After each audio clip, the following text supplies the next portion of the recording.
Your door creaked and the sound of someone pushing it made you open your eyes. You were drowsy, but you managed to sit up on your bed, your blanket still all over you. It was night and the room was dark because you had turned off the lights before going to bed. The pastor had averted any bad luck that wanted to follow you to America, but now you wondered if the prayers worked at all. America. You had come to America for holidays with your uncle. He was your mother's younger brother, and she told him that you so desperately wanted to go to America. You really had wanted to see this America everyone talked about. A friend had said it was too beautiful, almost as beautiful as heaven.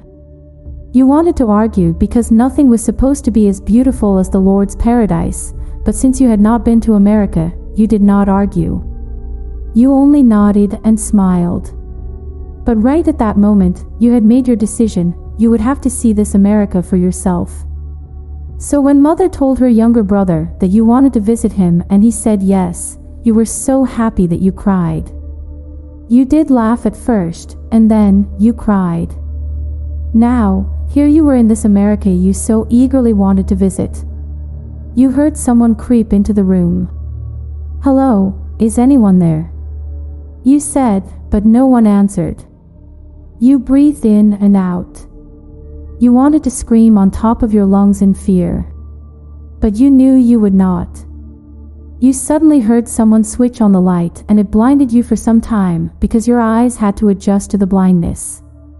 The person gently sat on the end of your bed and you felt your legs touch the person's hips. It felt small. "Ken," you muttered. "Hey," he whispered. He was the littlest child of your uncle's children. Small, cute, chubby cheeks and had a tiny voice. He was the playful type, always laughing and crying over petty things. You liked him. "What are you doing here?" "Oh, I thought you would be awake." "I am now," you told him. You didn't tell him that he had interrupted your sleep. Instead, you laughed and tried to figure out what was in his hands. He put a package on your bed, kept the other in his pockets and smiled at you. Then he tiptoed to switch on the lights. "I wanted to play chess with you," he said, opening the carton. "You want to play too, right? Chess in the middle of the night. How wonderful." You wanted to slap him for waking you up to play a game. You wanted to tell him that he should be sleeping now. But he was smiling, a flowering of hope in his eyes. You did not want to play chess, and so you stared at it for so long that Ken sighed and got the message. But it didn't make him go away though. He brought out another box from his pocket that said, "Discover your future." It held your interest.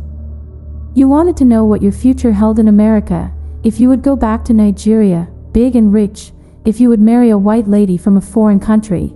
There were so many things you wanted to know. You knew it was like sorcery, because you remembered the Sunday that the pastor preached against seeing your future from other sources than God, and he had called it sorcery. But curiosity led you to pick up the box. When you turned it around, it read, "It never lies. Get ready to go ahead of your present." You decided you would try it out.